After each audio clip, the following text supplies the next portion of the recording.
उसके पहला पाद, ओके, पहला पाद है समाधि पाद, ठीक। उसमें से आपके सिलेबस में 1 से लेके 25 सूत्र तक है। तो हम 20वें सूत्र पे आ गए थे। तो हम वहां से अब हम कंटिन्यू करते हैं।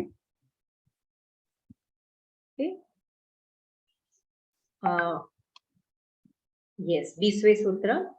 हमने पिछली बार क्या देखा था कि अगर आपको याद होगा तो हमने समापत्ति के बारे में डिटेल में डिस्कस किया था, ठीक है। कौन से समापत्ति, समापत्ति का मतलब क्या है वो हमने देखा था। और ये भी देखा था कितने तरह के समापत्ति, ये भी हमने देखा कि 3 तरह के साधक होते हैं, उत्तम कोटि के, मध्यम कोटि के और अधम। हाँ, तो यह जो है उत्तम कोटि के साधकों के लिए है। तो इसीलिए उन्होंने कहा चित्तवृत्ति का निरोध कैसे करना है, अभ्यास और वैराग्य से ही करना है। और ये भी हमने देखा था अभ्यास क्या होता है, वैराग्य क्या होता है, कैसे होता है। और चित्त वृत्तियों को दूर करने के लिए हमें समापत्ति करना है। और वह समापत्ति कौन से, वितर्क, विचार, है ना, अस्मिता, आनंद, अस्मिता, ये सब देखा था हमने, वितर्क।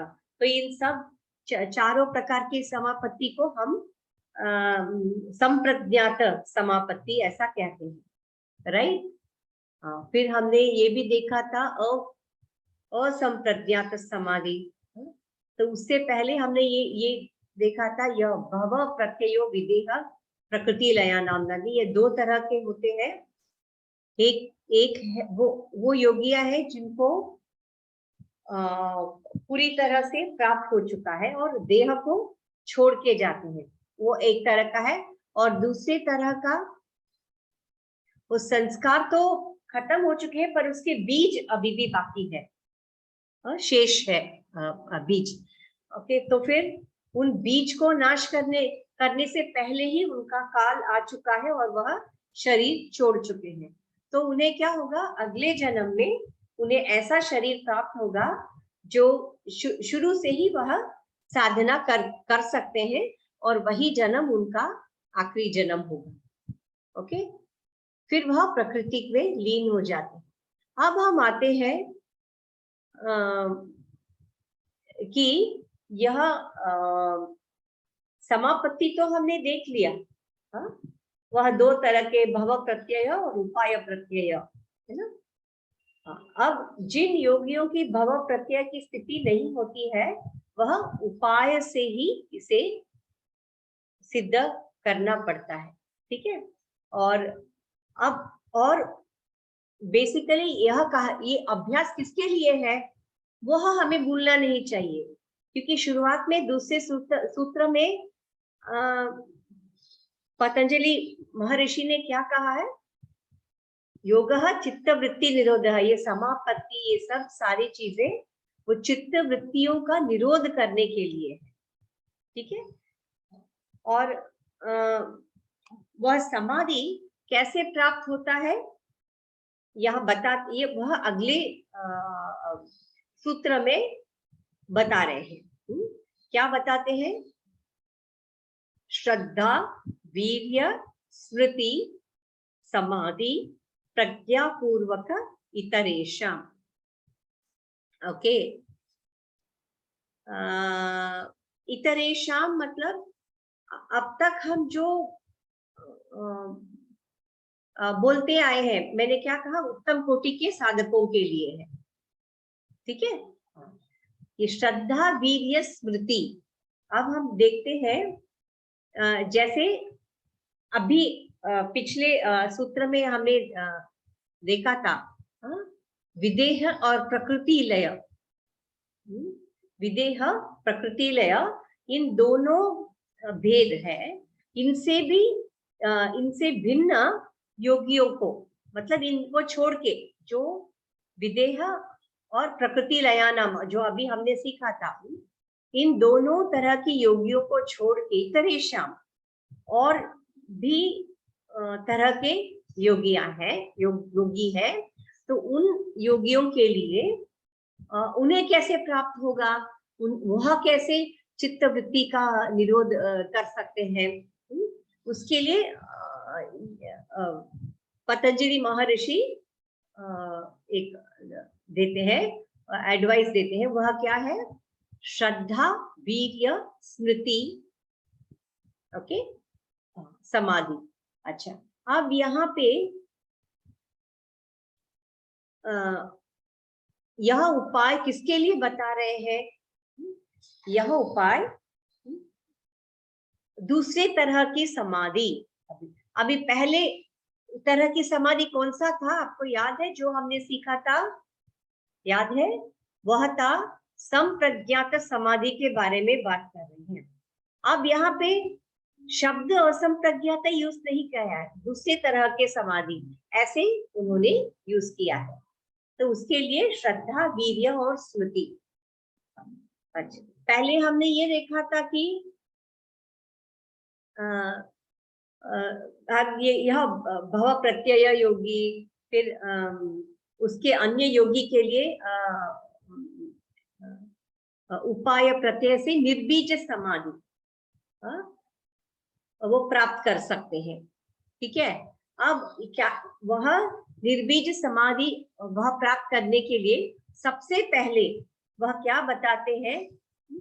पहले श्रद्धा होनी चाहिए। योग में योग की साधना में या कोई भी साधना हो, उसमें श्रद्धा होनी चाहिए। वह श्रद्धा एक फैक्टर है जो, जैसे हम 3-4 लोग हैं, हम चारों लोगों को एक ही जैसा साधना दिया गया है। जैसे प्रशांत जी को पहले से ही सबसे पहले उनको लाभ मिला, फिर स्वर्णा जी को मिला, फिर बालाजी सर को मिला, बाद में मुझे मिला। ऐसा क्यों? गणित में क्या कहता है? 2 + 2 मतलब 4।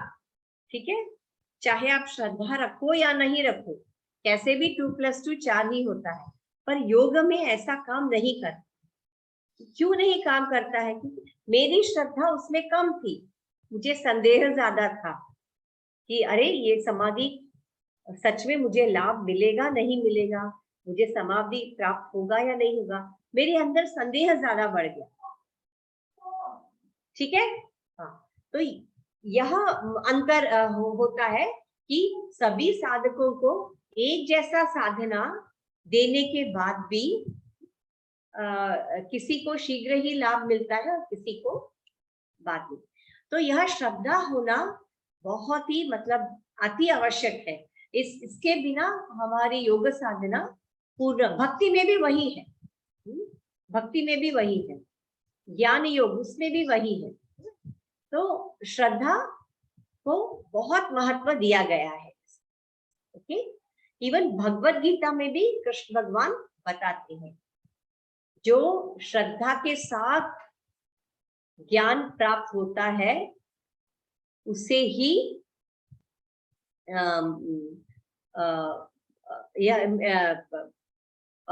मुक्ति के तरफ जाना उसके लिए आसान होगा। ओके, यह पहला साधन है।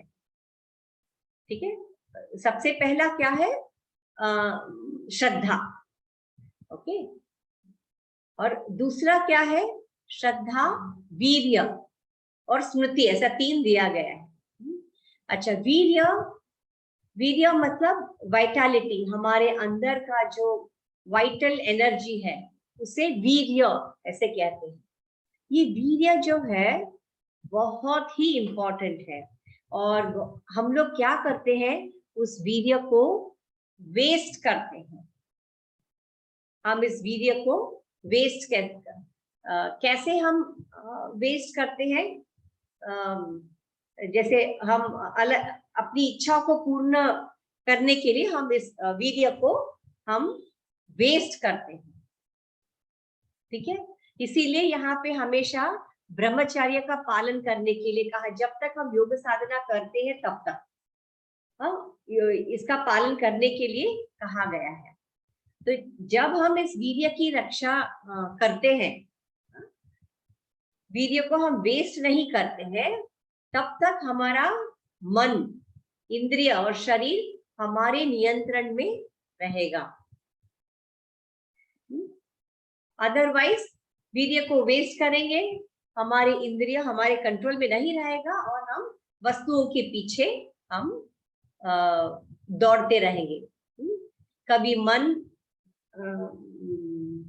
जैसे हम कहते हैं ना, बंदर की तरह। एक सत्संग में गई थी मैं, तो वहां पे उन्होंने कहा, मन की व्याख्या वह गुरुजी ने बहुत अच्छी तरह से बताया, मन की व्याख्या। तो उन्होंने क्या बताया, जो मन की सुनता है वो कौन है? मन की सुनता है वो है मंकी, जैसे इंग्लिश में मंकी बोलते हैं ना। तो ये मन बिल्कुल उस बंदर की तरह बन जाएगा अगर हमारे वीर्य हमारे नियंत्रण में नहीं है। तो इंग्लिश वाला मंकी की तरह, बंदर की तरह बन जाएगा, कभी एक शाखा में, कभी दूसरे क्षण में दूसरी ही शाखा में। ओके, तो इसीलिए अगर श्रद्धा है तो हम, दूसरा स्टेप है वीर्य की रक्षण। वीर्य की रक्षण से, जैसे मैंने कहा था, मन, इंद्रिय और शरीर हमारे नियंत्रण में रहता है। और तीसरा साधन क्या बताया है, वो है स्मृति। ओके, यह स्मृति जो है, ये श्रद्धा और वीर्य, ये दोनों के रक्षण से वह बहुत ही बलवान होती है, वह स्ट्रॉन्ग होती है। और स्मृति, अगर हमें श्रद्धा और वीर्य होगा, श्रद्धा मतलब हम जो योग शास्त्र की जो ज्ञान हम लेते हैं उस पर श्रद्धा होनी चाहिए, है ना। उस श्रद्धा से ही हमारी स्मृति और अच्छी स्ट्रॉन्ग होती है, और उसका फल है समाधि। ओके, यह कौन सी तरह की समाधि है? जैसे हमने कहा था, असंप्रज्ञात। तो यह, इसके फलस्वरूप हमें समाधि मिलता है। ओके, योगी को समाधि मिलता है, और इस समाधि में क्या होगा, हमें आत्मज्ञान प्राप्त होगा। इसीलिए तो हम इतना सब कुछ करते हैं। चित्त वृत्ति का निरोध करने से ही हमें आत्मज्ञान मिलता है। आत्मज्ञान मतलब, आपको याद है सूत्र नंबर 3, तदा द्रष्टु स्वरूपे अवस्थानम, वही तो है आत्मज्ञान। वह अपने ही स्वरूप में रहता है। जब वृत्तियां नहीं रहती है तब अपने, तो उसी को कहते हैं यह आत्मज्ञान। ओके, इस स्थिति में क्या होगा, इस समाधि की स्थिति में जो हमारा जो अंतःकरण है, वह अंतःकरण शुद्ध हो जाएगा। यानी वहां पे कोई एक्टिविटी, कोई क्रिया नहीं चलती रहेगी हमारे अंतःकरण के अंदर, हमारे चित्त के अंदर कोई भी क्रिया नहीं है, क्योंकि बिल्कुल साफ हो चुका है, क्लियर, शुद्ध हो चुका है, प्योर हो चुका है। ओके, अच्छा, तो इस स्थिति में जब हमारा अंतःकरण शुद्ध रहता है, वह क्रियाशील नहीं रहता है, तब क्या होगा, उस स्थिति में जो बुद्धि है, क्योंकि वो शुद्ध स्वरूप में है, सत्य को ग्रहण करने की स्थिति में हो जाती है। उस स्थिति में, ओके, सत्य को ग्रहण करने की, सत्य जैसा है उसी यथा स्वरूप सत्य को ग्रहण करने की स्थिति में वह बुद्धि, उस योगी की बुद्धि वैसे हो जाती है, और उस स्थिति को ऋतंबरा ऐसे कहते हैं।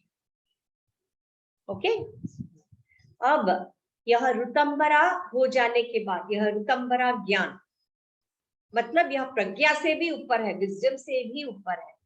ओके, ऋतंबरा ज्ञान प्राप्त होने के बाद वह उस योगी को असंप्रज्ञात समाधि, पहले जो हमने देखा था वो था संप्रज्ञात समाधि।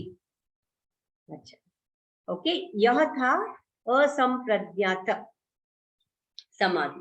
ओके, तो सूत्र नंबर 20 याद रखिए। अगर असंप्रज्ञात समाधि के बारे में लिखना है तो पूरा यह चीजें आपको लिखना। ओके, अब हम आते हैं ये साधना। जैसे मैंने कहा था अभी अभी, हम पांचों कर रहे हैं, समाधि की साधना कर रहे हैं, समाधि प्राप्त करने की साधना तो हम कर रहे हैं। मैंने कहा था प्रशांत जी को पहले ही मिल गया, सुवर्णा जी को मिला, बालाजी सर को मुझे लास्ट में मिला।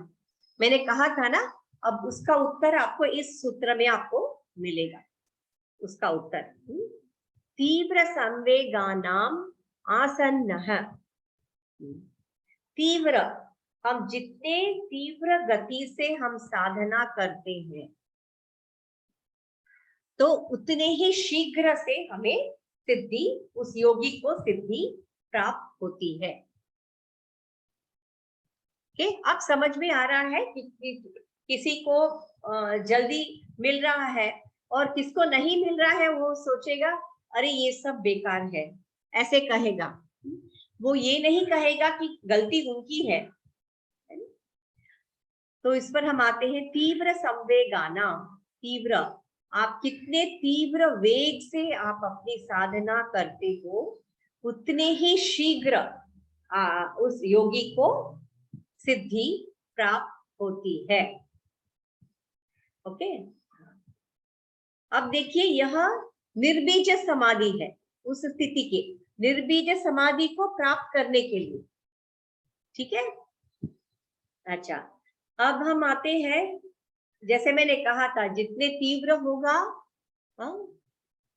उतने ही शीघ्र निर्बीज समाधि प्राप्त होती है।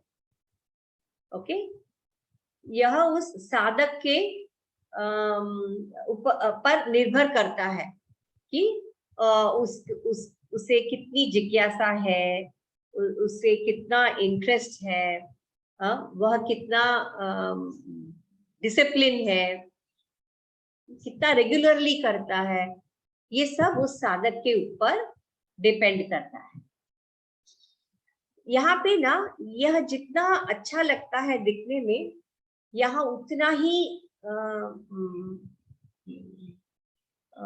खतरनाक भी है। खतरनाक क्यों है, मैं ऐसा क्यों कह रही हूँ? क्योंकि थोड़े से सिद्धि प्राप्त करने से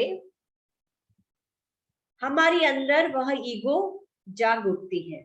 हम सिद्धि ही प्राप्त क्यों करते हैं? ईगो जाने के लिए, हमारा जो अहंकार है वो सब जाने के लिए हम इतनी साधना करते हैं और सिद्धियां प्राप्त करते हैं। पर सिद्धि प्राप्त करने के बाद बहुत योगियों का ठीक उल्टा हो जाता है।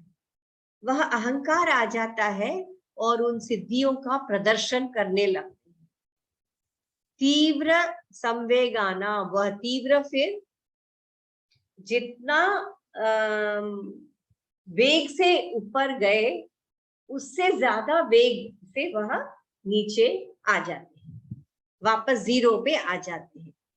यह सिद्धियां प्रदर्शन, यह सिद्धियां आवश्यक है कैवल्य की ओर जाने के लिए। यह सिद्धियां बिल्कुल आवश्यक है, पर इन सिद्धियों को प्रदर्शन नहीं करना है। यहीं पे बहुत योगियों का क्या कहते हैं, गलती कहिए या यहाँ पे हो जाते हैं, तो वहां से वह नीचे गिर जाते हैं। ठीक है, तो तीव्र संवेगाना, जितने वेग से आप करते हैं उतने ही शीघ्र आप उस योगी को सिद्धियां निर्बीज समाधि प्राप्त। अच्छा, ये वेग हमने कहा तीव्र वेग, ठीक है, तीव्र वेग से करेंगे तीव्र मिलेगा, ओके। लेकिन बाकी के समय में जो तीव्र नहीं करते हैं उनका क्या है, कितने भेद है उसके, तो वह हम देखते हैं 22 वाले सूत्र में हम देखते हैं। मृदु मध्य, यहाँ देखिए मृदु मध्य अधिमात्र वातो अपि विशेषः। इसका मतलब है वह जो साधना हम करते हैं वह या तो मृदु हो सकता है या मध्यम हो सकता है या अधिमात्र ऐसे हो सकता है। मृदु का मतलब है हल्का, एक धीरे धीरे, स्लो हम करते हैं। ओके, यह पहला भेद है। दूसरी भेद क्या है? मध्यम। मध्यम मतलब ठीक है, बहुत स्लो भी नहीं है, फास्ट वेग भी नहीं करते हैं, मध्यम। ओके, और तीसरा है अधिमात्र। अधिमात्र मतलब वो बहुत उच्च कोटि के रहते हैं, उनका वेग ज्यादा होता है, इसीलिए उनको सिद्धि भी शीघ्र प्राप्त हो जाती है। हाँ, यह 3 भेद होते हैं। ओके, तो हम किस में आ जाते हैं? हम इस मृदु मध्य की स्थिति तक भी अभी हम पहुंचे नहीं है। हाँ? तो उस स्थिति में 3 भेद होते हैं। वो इन 3 भेदों के अनुसार उस योगी को या तो शीघ्र सिद्ध प्राप्त होती है या उन्हें समय लगता है सिद्धि प्राप्त करने के लिए। ओके, सब कुछ गणित जैसा नहीं होता है। जैसे मैंने कहा 2+2, ऐसे सब कुछ वैसे गणित जैसा नहीं होता है। ओके, अब हम आते हैं, हाँ, हम ये वेग कितने भेद है वो सब हमने देख लिया। किसको जल्दी मिलता है, किसी को शीघ्र मिलता है, किसी को समय लगता है। हाँ, तो अब हम देखते हैं, अगर निर्बीज समाधि प्राप्त करने के लिए एक मेथड उन्होंने बताया अभी, श्रद्धा, वीर्य, स्मृति, वो सब जस्ट अभी हमने सीखा था, करेक्ट? असंप्रज्ञात समाधि प्राप्त। अच्छा, वो नहीं, सपोज वो सबकी बस की बात नहीं है, वह सबकी बस की बात नहीं है। अब उन लोगों का ये देखिए, महर्षि पतंजलि कितने दयावान है, इतने चॉइसेस हमें दे रहे हैं। आपको ये नहीं हो रहा है तो ऐसा कीजिए, ये नहीं हो रहा है तो ऐसा कीजिए। फिर भी क्या है ना, हम लोगों को करना नहीं यही प्रॉब्लम है। तो यह कहते हैं कि ठीक है, ये सबकी बस की बात नहीं है, हम मानते हैं। तो इसीलिए जो श्रद्धा, वीर्य, वह सब वो असंप्रज्ञात समाधि तक नहीं जा सकते हैं, उनके लिए बताया है ईश्वर प्रणिधानाद्वा। ओके, वह मतलब इन मेथड्स को छोड़ के, जो अभी अभी हमने जो मेथड्स डिस्कस किया था, उन मेथड्स को छोड़ के, उन प्रकार को छोड़ के और भी एक मेथड है, वो मैं आपको बता रहा हूं। ऐसे पतंजलि महर्षि कहते हैं, वो क्या है? ईश्वर प्रणिधान। ईश्वर प्रणिधान, इसका मतलब क्या है?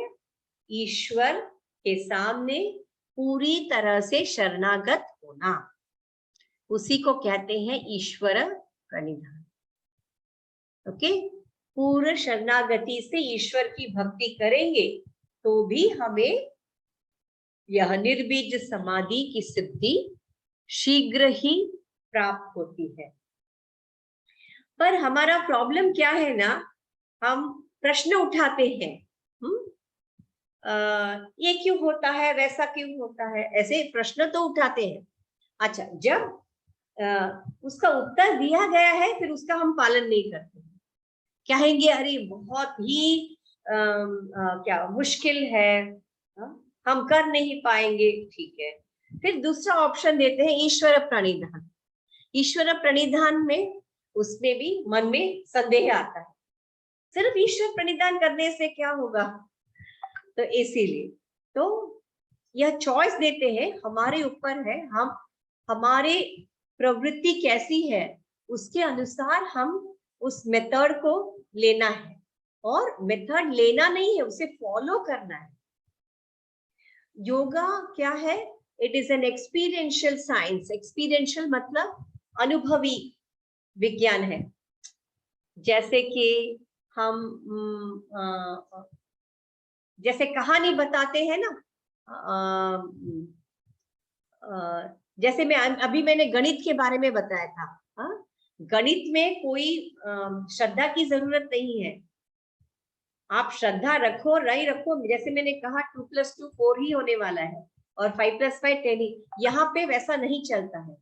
हमारी भक्ति, हमारे श्रद्धा के अनुसार हमें उतने ही ईश्वर की हमें आशीर्वाद प्राप्त होगा, और उतने ही शीघ्र हमें आगे बढ़ सकते हैं, समाधि की प्राप्ति हम कर सकते हैं। ओके, इसे कहते हैं ईश्वर प्रणिधाना। ओके, तो जो वह नहीं कर सकते हैं, अभी जो पहले का मेथड है बताया है, वो नहीं कर सकते हैं, तो वो लोग यह ईश्वर प्रणिधाना कर सकते हैं। अपने आप को पूरी तरह से शरणागत करना, ईश्वर के सामने शरणागत करना। अच्छा, अब ईश्वर का शब्द पहली बार 23वां सूत्र में आया है। अच्छा, अब सांख्य और योगा में क्या अंतर है, हमने देखा था ना, सांख्य और योगा में अंतर। कोई बता सकता है सांख्य और योगा में अंतर? सुवर्णा जी, प्रशांत जी। एक में 26 तत्व है और एक में 25 तत्व है। यस, 26 तत्व। यहाँ पे 26वां तत्व है ईश्वर, है ना? हाँ, तो यह 26वां तत्व ईश्वर की अभी व्याख्या कर रहे हैं। ओके, वहां ईश्वर के सामने शरणागत होना है, पर उस ईश्वर की व्याख्या क्या है? दैट इज योग के ईश्वर, योग दर्शन के अनुसार ईश्वर की क्या व्याख्या है? क्लेश, कर्म, विपाक, आशय, परामृष्टः पुरुष विशेष ईश्वर। क्लेश तो पता है, जो हमें दुख होता है, पेन होता है, उसे क्लेश कहते हैं। क्लेश। कर्म तो पता है, हमारा जो कर्म एक्शंस है। ओके, विपाक। ओके, विपाक आशय मतलब उस कर्म के फल। एक तो क्लेश, कर्म और विपाक आशय, कर्म के फल। अपरामृष्ट, वह जो ईश्वर है, उनको इनमें से किसी भी चीज का संबंध नहीं है। क्यों संबंध नहीं है? वह उससे भी परे है। क्लेश, कर्म, विपाक, आशय, कर्म के फल, इन तीनों चीजों से जो परे है, उन्हें क्या कहते हैं? उन्हें पुरुष विशेष ईश्वर। पुरुष विशेष, वह एक स्पेशल आत्मा है, स्पेशल ईश्वर पुरुष है, स्पेशल आत्मा है, जिसे पतंजलि महर्षि ईश्वर ऐसा कहते हैं। ठीक है, अभी ईश्वर की व्याख्या आपको समझ में आ गया है। हाँ, ये ईश्वर की व्याख्या आने से एक और अंतर निकल आता है। हमने सांख्य में क्या सीखा था? अनेक पुरुष है ना? पुरुषों को किसी ने पुरुष की उत्पत्ति नहीं की है, राइट? हाँ, अनेक पुरुष अनेक है। ठीक उसी तरह प्रकृति भी है, पर यहाँ पे उन्होंने क्या कहा है? पुरुष विशेष ईश्वर। वह जो उत्तम पुरुष है, वह एक ही है। तो उसमें ये ईश्वर के कॉन्सेप्ट के वजह से इसमें एक और अंतर आ गया है। और वह पुरुष एक ही है, जो पुरुष ईश्वर है। ओके, जो क्लेश कर्म, कर्मों के फल और कर्मों के संस्कारों से उससे रहित होता है, फ्री, उससे परे होता है, उसे ही पुरुष विशेष ईश्वर ऐसे कहते हैं, वह ही ईश्वर है। मतलब कर्म मत क्लेश, आपको पता है कितने क्लेश है, आपने सीखा होगा ना, कितने क्लेश है? अविद्या, अस्मिता, राग, द्वेष, अभिनिवेश, या 5। तो यह ईश्वर इन 5 क्लेशों से परे है। इन्होंने कोई रूप नहीं दिया है कि यहाँ शिव जी जैसा ऐसे हैं या गणेश जी जैसा, ऐसे इस ईश्वर को ऐसा कोई रूप नहीं दिया है। वह सिर्फ इतना ही कहते हैं कि यह 5 क्लेश जो अभी बताए ना, अविद्या, अस्मिता, राग, द्वेष, अभिनिवेश, इन 5 क्लेशों से रहित है, फ्री, इज टोटली फ्री, और कर्म से रहित है। वह कोई, जब वो कर्म ही, वह अक्रियाशील है, वो क्रिया ही नहीं करता है, तो कर्म कहाँ, और कर्म के फलों से भी रहित है। कर्म मतलब जो पाप कर्म, पुण्य कर्म है ना, वह, और पाप और पुण्य मिश्रित, तो यह इन सब कर्मों से ऊपर है। तो उसी को महर्षि पतंजलि ने क्या कहा है? पुरुष विशेष ईश्वर ऐसे कहा है। ओके ओके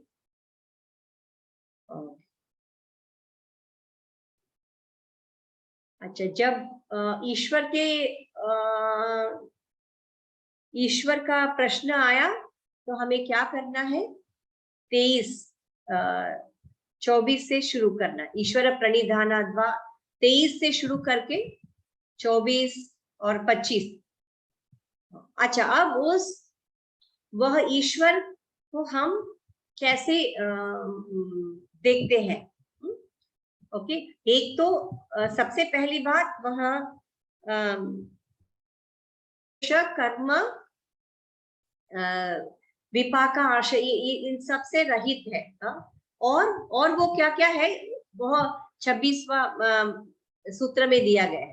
पूर्वेशामपि गुरुः कालेनान अवच्छेदात्। पूर्वेशाम, वह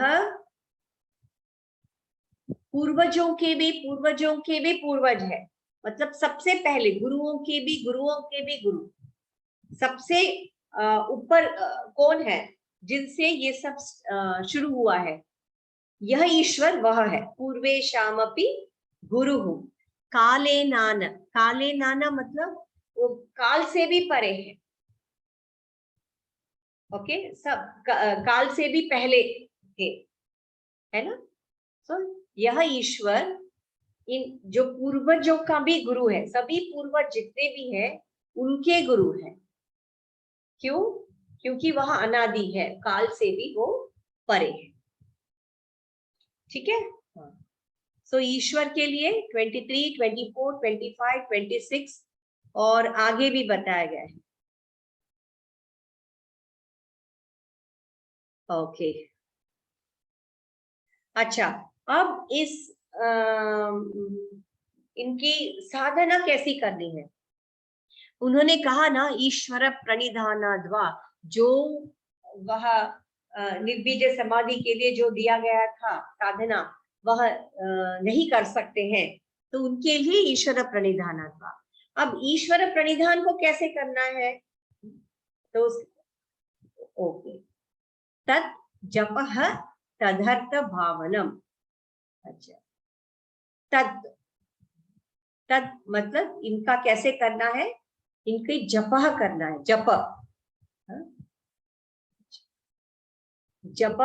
तदर्थ भावनम। अच्छा, इससे पहले 27 एक है, तस्य वाचकः प्रणवः, मुझे लगता है वो है, इसमें प्रिंटेड नहीं है, इसमें यह बुक में प्रिंट उसका नहीं है। अच्छा, 27 मिस हो गया है।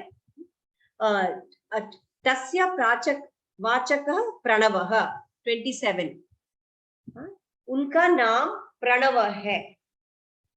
अभी जो ईश्वर की जो उन्होंने व्याख्या दी है, उन ईश्वर का नाम क्या है? उनका नाम है प्रणव। अच्छा, अब शायद मैंने आपको पहले बताया नहीं, आई डोंट रिमेम्बर। ये प्रणव नाम है, तस्य वाचक प्रणव, मतलब उनका नाम प्रणव है। और प्रणव का कैसे हम सब प्रणव को हम कैसे संबोधित करते हैं, उन्हें कैसे बोलते हैं? ओम। ओम, ओम उनका सिंबल है। ही इज डेजिग्नेटेड बाय ओम। उनका नाम है प्रणव। तो उसका ये उदाहरण हो सकता है, जैसे कि मैंने पहले एक बार यह उदाहरण दिया था। एक चेक है, चेक में सुवर्णा जी का नाम है, ओके, पर आप अपना चेक कैसे साइन करते हो? पूरा नाम लिख के नहीं करते हो ना, सुवर्णा आर्य। आप ऐसे हैंडराइटिंग में ऐसे फास्ट फास्ट करके साइन करते हो, राइट? ठीक ईश्वर का भी वैसी है। ईश्वर का नाम प्रणव, ऐसे पतंजलि मुनि बताते हैं। And he is designated by the symbol Om. उनका सिग्नेचर है ओम। ओके, अब इस ओम का हम कैसे करना है? ओम का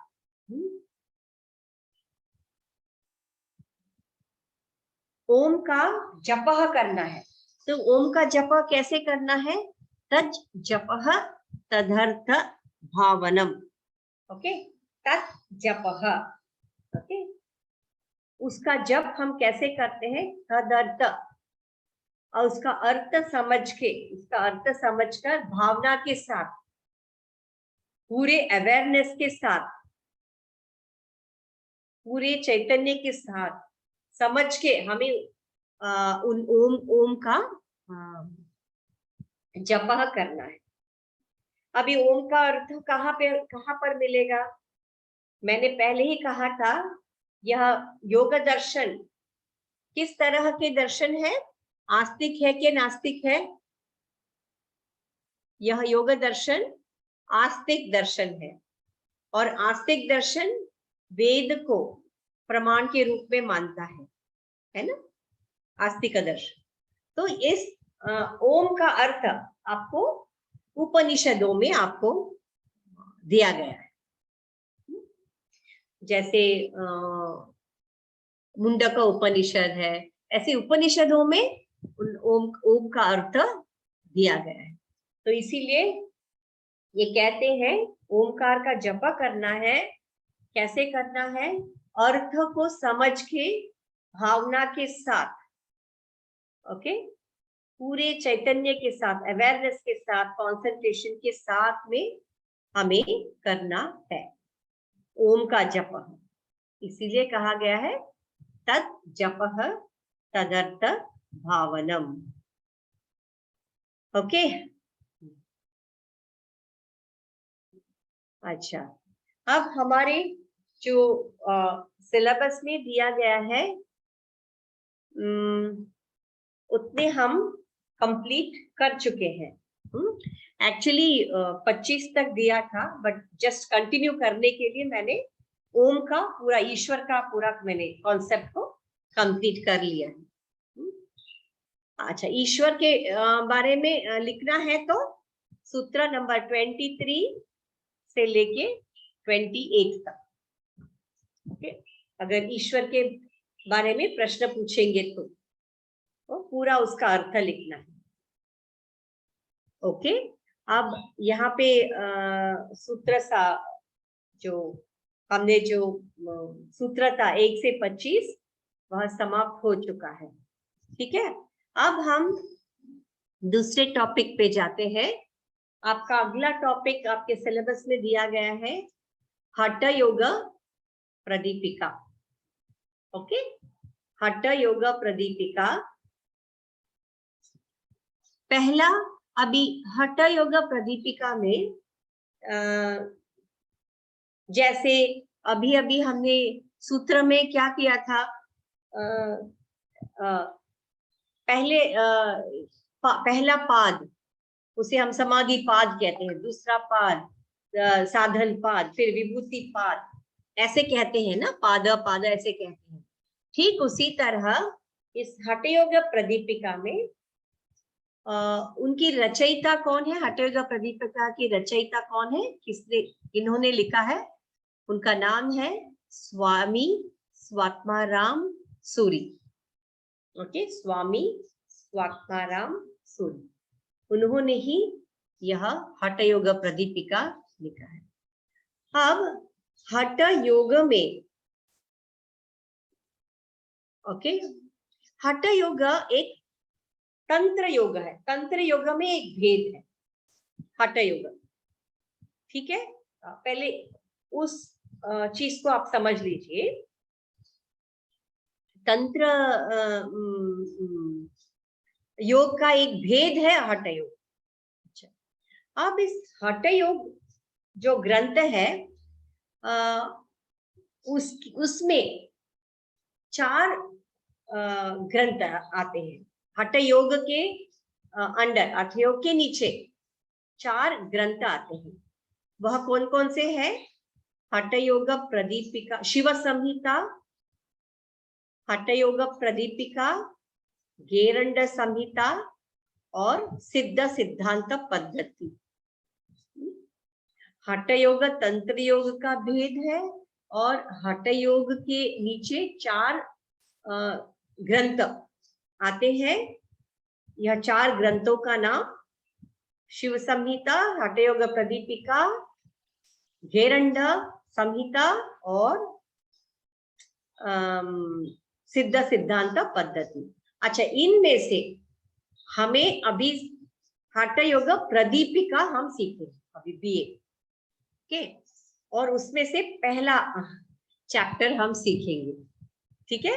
अब ध्यान में आ रहा है ना? हठ योग प्रदीपिका स्वामी स्वात्माराम जी का रचा हुआ है ये हम ग्रंथ। उसमें से अभी फर्स्ट चैप्टर का ना कैसे बोलेंगे? वहां पे साधन पाद, समाधि पाद ऐसे, यहाँ पे प्रथम उपदेश, द्वितीय उपदेश ऐसे बोलेंगे, ठीक है। ऐसे कितने उपदेश है हठ योग प्रदीपिका में?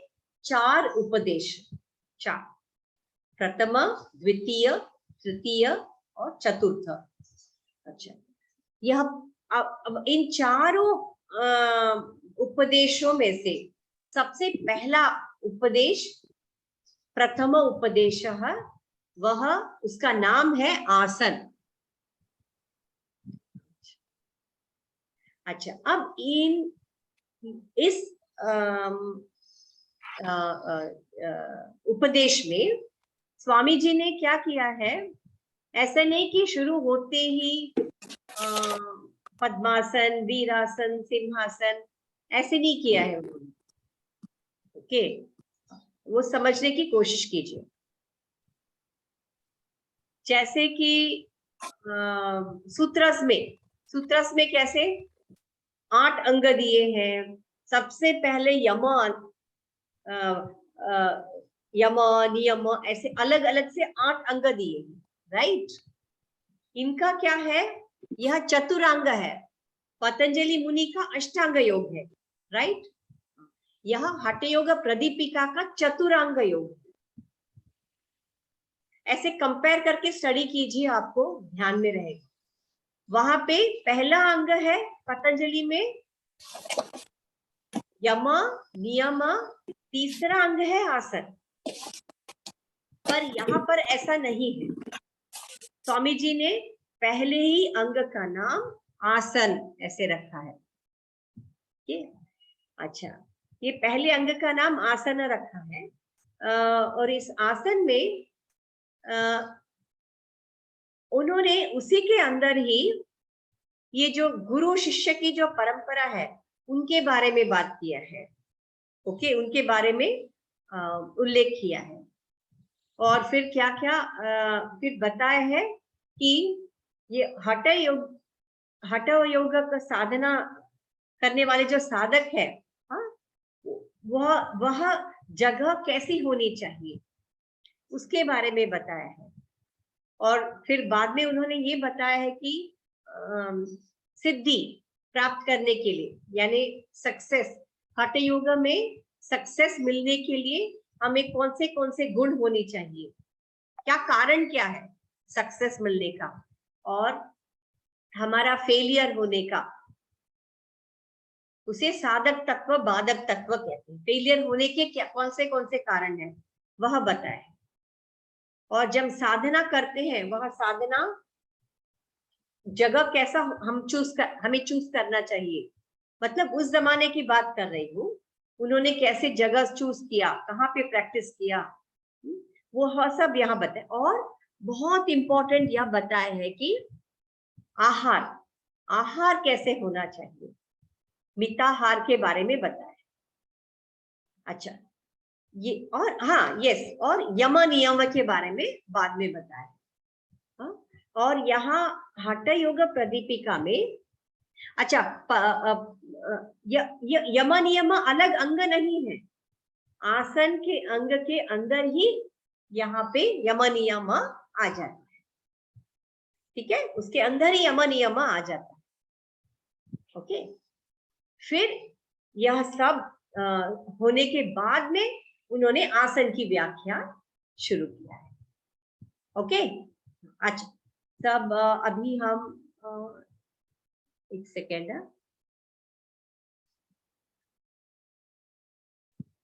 मैं फिर से शेयर करती हूँ।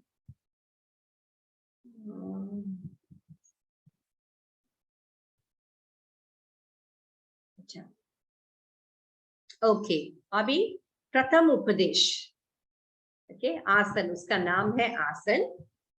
ओके, सबसे पहले उन्होंने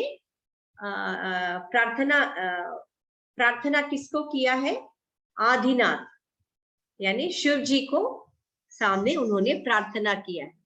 वह प्रार्थना क्या है,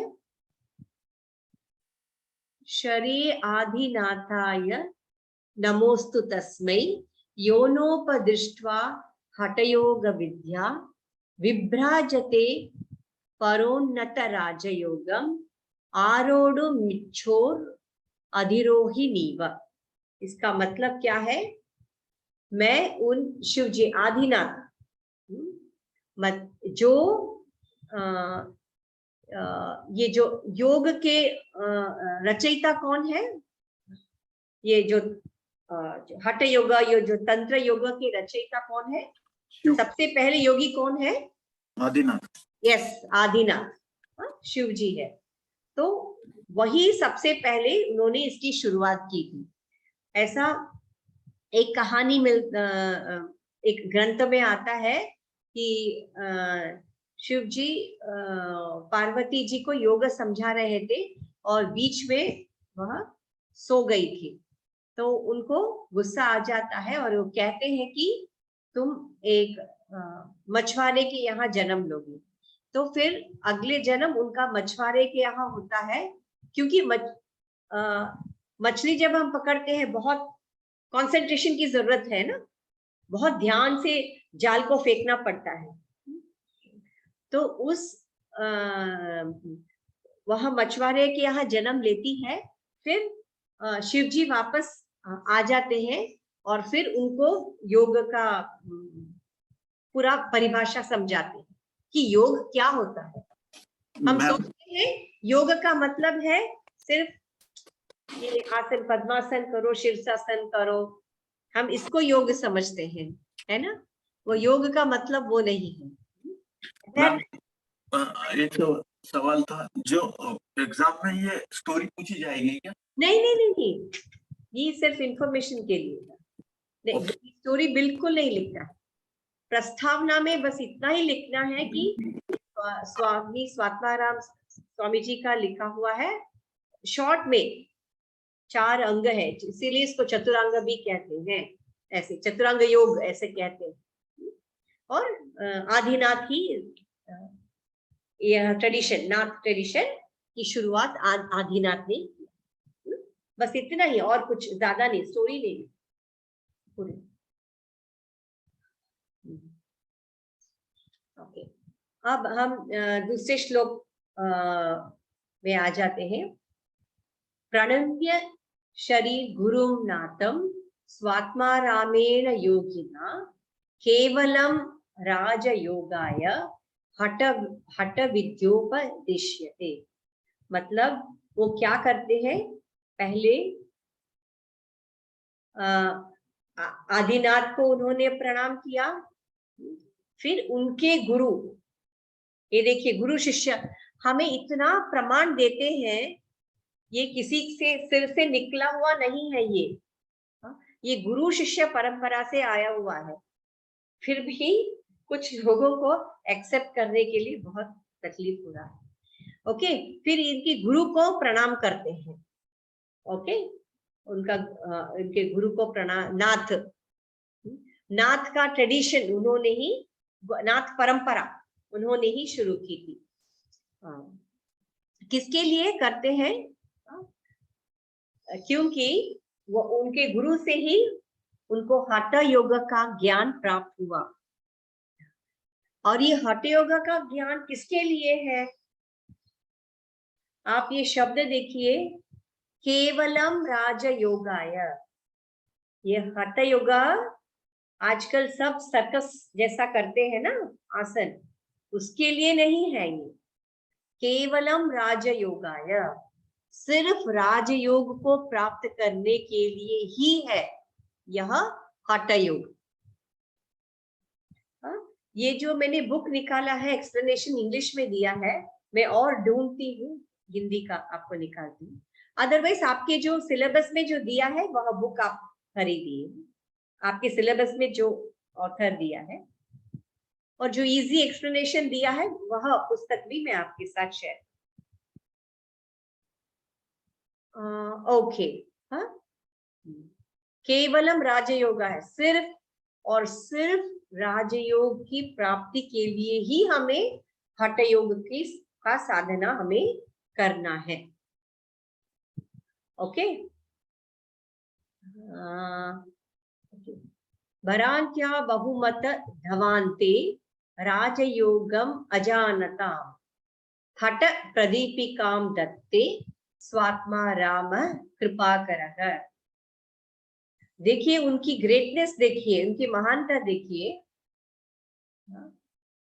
वो कहते हैं कि बहुमत, बहुत लोगों की अपने अपने मत रहते हैं, उनको भी हम एक्सेप्ट करते हैं, पर